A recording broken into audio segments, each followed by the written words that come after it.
আজকে class interrogative form of past continuous tense, অর্থাৎ প্রশ্নসূচক sentence গঠন করতে সবার আগে বি ভার্ব, পরে সাবজেক্ট এবং শেষে ভার্বকে আইএনজি যুক্ত করে বাক্য গঠন করতে হয়। যেমন ওয়াজ হি রিডিং, সে পড়ছিল কি।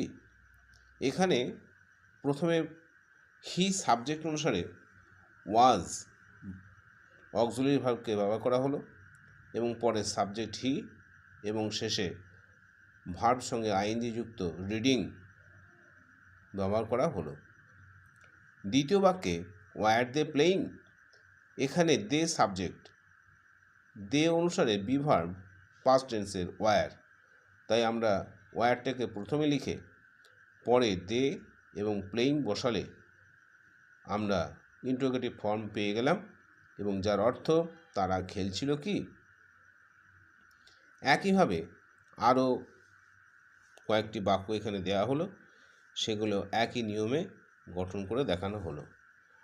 আজকে ইন্টারোগেটিভ ফর্ম অর্থাৎ প্রশ্নসূচক বাক্য তৈরি করা কিভাবে হয় পাস্ট কন্টিনিউয়াস টেন্সের উপরে, সেটি এখানে দেখানো হলো।